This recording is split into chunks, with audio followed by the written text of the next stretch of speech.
Well, back to the problem with the FM reception on this radio. If you've been following the series, you'll know that this FM front end has been giving me one hell of a problem. It was completely deaf. And I took it out. The last video you saw this thing dismantled. And if you are really observant, you'll notice that it's not only back on, but it's been soldered there. So one would think it's got a sort of a permanent look to it. And the reason is very simple. And that is that when I left it off last time, I said that it looked like the only way I was going to get this thing fixed was to rebuild it completely. And that's what I did. And guess what?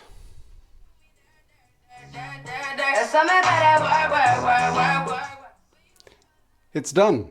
It's working. And tell you what, I'm really pleased because I did this without any HF equipment. I had no RF generator that would go into the FM band.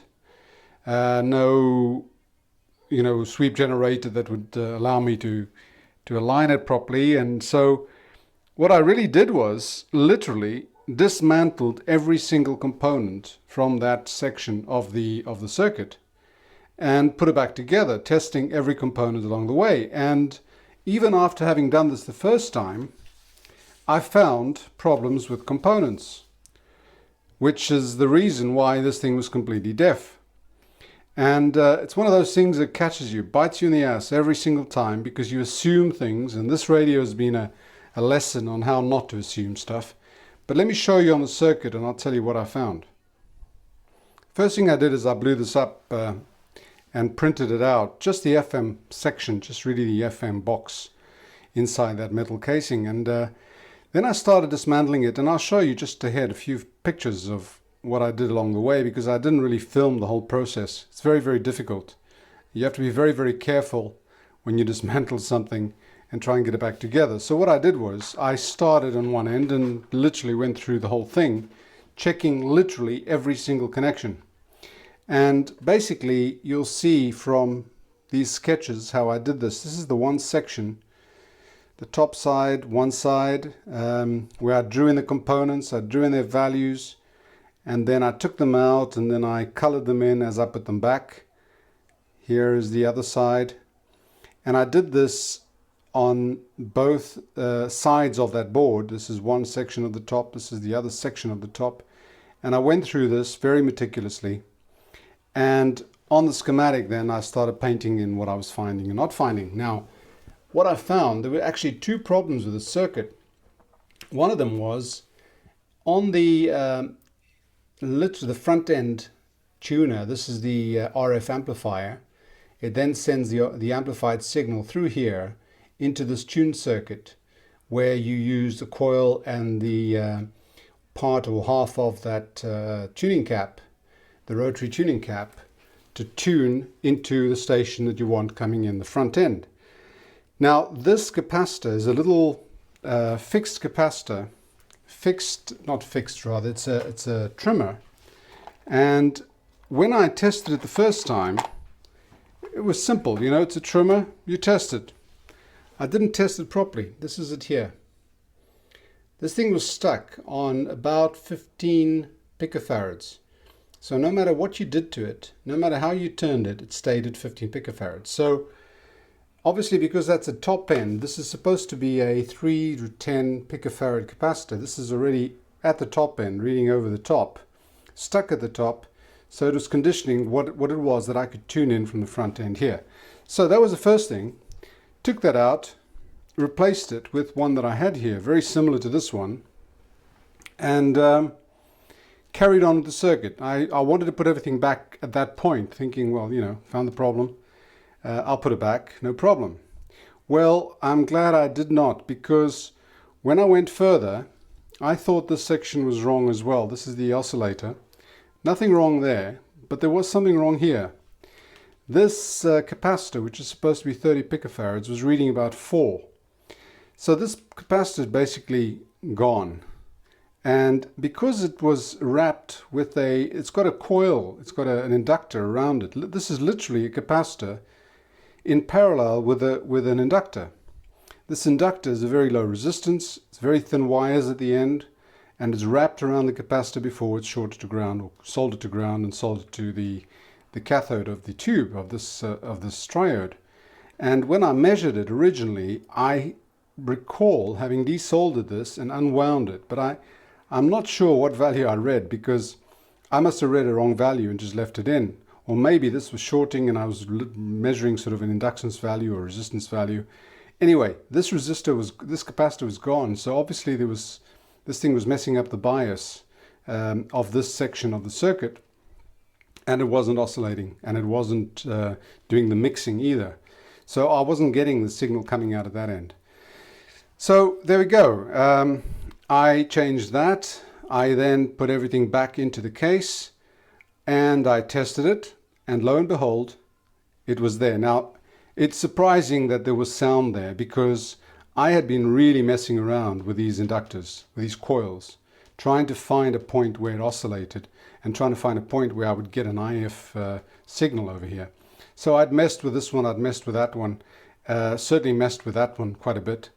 And when I put it in, I got a signal, I got a station which was supposed to be down on the sort of 89, 90 megahertz range. I got it at about 100, or close to the top. But at least I got something, and from there it was actually quite easy. I just checked where that station was supposed to be, and I started reducing, or increasing rather, reducing, I beg your pardon, the oscillator frequency by tuning that coil. And when I got it down to where I wanted it, I then went around and did the other adjustments. And the other adjustments are really an RF alignment of this section, of the FM section. And the RF alignment is actually quite clearly indicated in the schematic, which is here. So you have the UW, which is FM, and they tell you the oscillator coil, if you put it on 89 megahertz, your oscillator coil is L5, and L5 is that one over there.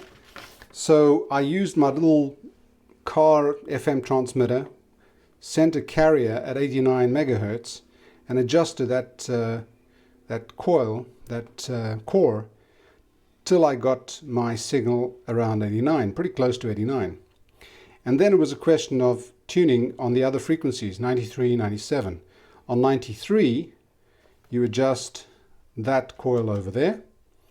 This is really sort of the middle of the band, so you're basically setting the span of this antenna transformer to give you the best reception across the band. So I adjusted that one, and then I sent a signal at 97, and I adjusted the new capacitor that I put in there, and it actually works very, very well. I did adjust it slightly off the RF alignment so that I could pick up a station at 101.6 megahertz, which is above the top end of this 100 megahertz scale. I do that with most radios because I've got a station here that is at 101.6, which I particularly like to listen to.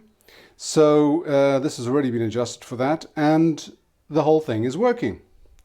And it is working actually very, very well. I haven't done the final IF alignment on it, but it's working pretty well. Let me show you.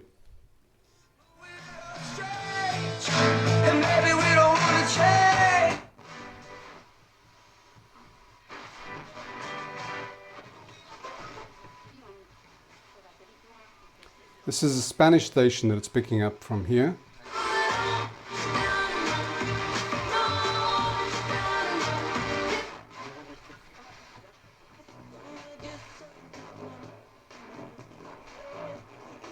There's a bit of distortion. I need to do the IF alignment and adjust the discriminator.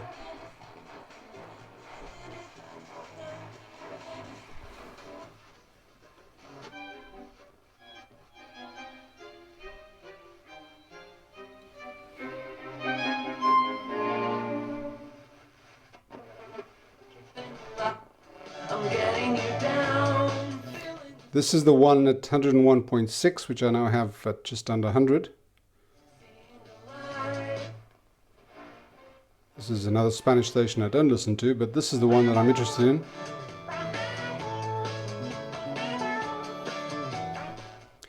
So, cool, this thing works. And It also allowed me to really hear the difference when I use the hi-fi selector here. On FM, you actually hear the difference. It opens up the frequency span, really, of the reception, the bandwidth of reception, and allows you to hear more hi-fi sound. So basically, this thing has come back to life. It was a good experience. I'm glad it happened. I'm not sure that I'm glad it happened, but at least I learned a hell of a lot by rebuilding that the IF can. What the experience I've had with these radios is that every problem you have is another challenge, and you learn from that challenge. So the next time round, it really becomes a lot easier. Still a lot of work most of the time, but certainly a lot easier. And what this has done really is I've lost my fear of the VHF section, the FM section, which was quite real. Everywhere you look, everybody you spoke to, every forum you read tells you don't touch the FM, don't mess with it, it's impossible to correct, blah, blah, blah. Probably true most of the time, until you have a radio that you're prepared to blow. This is a case in point. This was a particular radio that, because it was so deaf, because it was completely dead, I really didn't have too much to lose if I messed it up. And sometimes that's all you need. I'd never really opened up and messed around with one of these. If I'd messed it up, couldn't have got worse. I probably would have ordered a replacement FM front end, which I know you can get occasionally on eBay. I saw one very recently from a similar model, which I'm sure will fit nicely in here. And these front ends are very, very similar on these Loewe-Optas. They use the ECC85. Basically, all you have coming in is your B plus and your heater voltage, and what you have going out is your signal. So, and of course you have your antenna coming in. They're very similar. It doesn't matter really which one you use, as long as the B plus is in the right ballpark.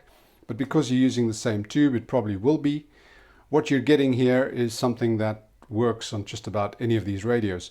Obviously, another thing is that the ratio of the turns on your tuning capacitor must be similar. Otherwise, when you turn your dial, you'll get to the end before it's actually got to the end of your capacitor, or you'll get to the end of your capacitor and it's not at the end of the dial. So that's also important. But you can also mess around with that, probably take this this wheel and put it on the other one, and it could have been corrected. But I'm really, really glad that I got it working now as it is. And this really wraps up the electronic restoration of this radio. I'm going to just do the IF alignment on the FM now, because it's basically working, and the only two that I've messed with are these two here. This is the first IF transformer really inside the actual can, and obviously I tweaked them to get the sound out, but I haven't checked what's going on with the others, so they might be off. So I'm going to set it up, do the alignment, and we'll see if we get any improvement. So getting ready for the IF alignment, here's our usual setup. 10.7 megahertz coming out of the signal generator. It's going through the attenuator that I made as usual. I'll adjust the level of attenuation as needed. I have it coupled to a can above the over the ECC85. It doesn't need to be more coupled than that. We have the avometer ready, and I have the avometer on DC volts, the 3-volt range, and it's connected across the electrolytic capacitor there, just across that electrolytic, which on the schematic is that capacitor there. It's C65. There it is. Okay, now we're going to measure for a peak level as I tune the cores of the IF transformers, starting with L30, L30. L32 I leave for last because that's the tricky one. Okay, so the first will be L30, then we go back and we do 24, 25, and then we go further back to the ones inside the IF can, which is L8 and L7. So that's what I'll be doing. I'll be focusing on the meter and doing the adjustments so that we get a peak. And that's all we're looking for at the moment, is a peak signal as we adjust those cores. So here we go. I'm going to adjust L30 till we get a peak.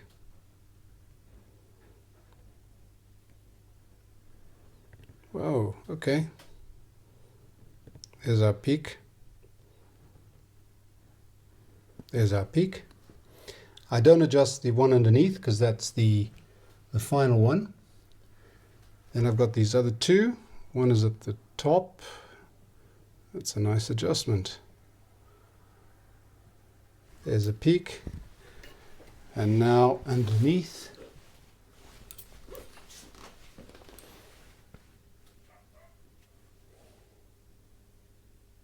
The other way. Let me lower the level. Lower the level a bit.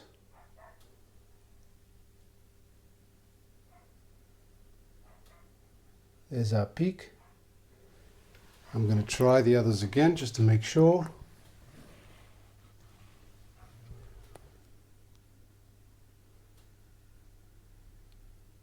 Yep, it's peaked. And the other one, that's peaked. Okay, now I'm going to go to the ones on the IF can, which I know from experience are very, very touchy.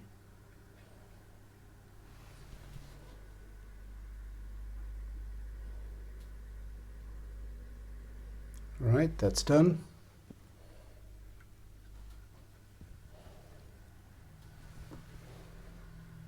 Whoa.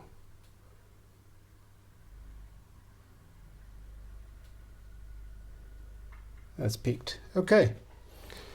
That's peaked the IF. Now what we need to do is to do the detector.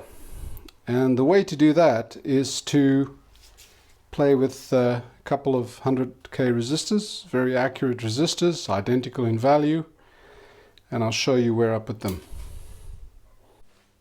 So the way to measure this, to adjust this core, L32, is by taking two resistors of equal value, in this case I've used 100k, and soldering them in series with one side to that end of that capacitor, the same one we used to adjust the IF, to peak it, the other end at this capacitor, so you've got two resistors coming off, and you tack a microammeter at the top of that, and then to this point over here. You have to find this point coming out of the IF can, and I've done that. Now what you need to do is to adjust it till you get a null on there. Ideally you'd use a microammeter that goes both positive and negative. I don't use that. What I can do is reverse the polarity on this AVO, and it works well enough. So let me show you what I do now. So we are reading some current draw on there. This meter's on 50 microamps. Now I'm going to get into the bottom there, and I need to null this. So if I go that way, it gets higher. If I go that way, it starts going negative. If I change the polarity of the meter, it goes the other way. So I need to null this. At 0.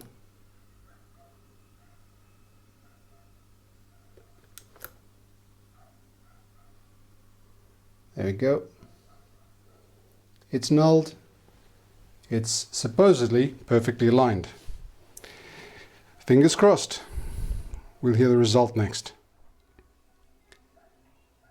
Okay, this is the final test. Let me get the microphone near the speaker and we'll see what it sounds like.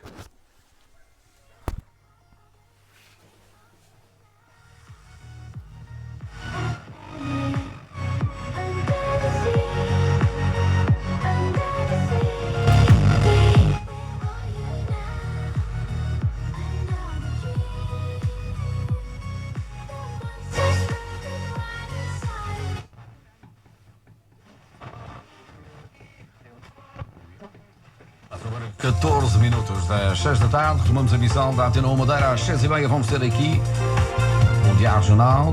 Para já vou abrir com Aerosmith. Rede Regional de Emissoras. Antena 1. Ribeira Brava e Ponta do Sol.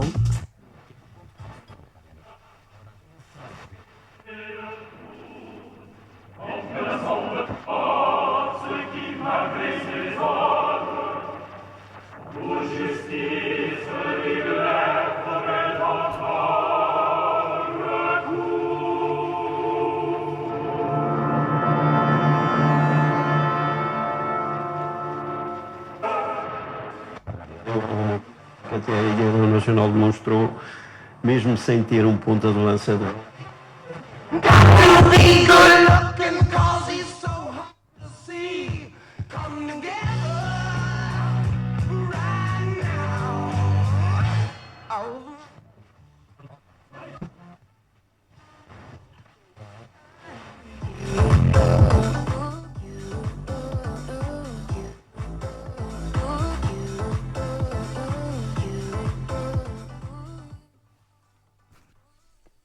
Well, it seems we have a go. Now, some of the distortion you might have heard has got to do with the fact that I'm using a little speaker here. And you may have noticed the Magic Eye works perfectly well. So, that's it. We've tested everything now. And all channels are working. And obviously the one that is most important to me is the FM. And that's the one I've got working. Magic. Magic, I'm so pleased. And I'm so sad because now this one is over and the next stage is the dreaded cabinet. But it has to be done. All right, bye for now. See you soon.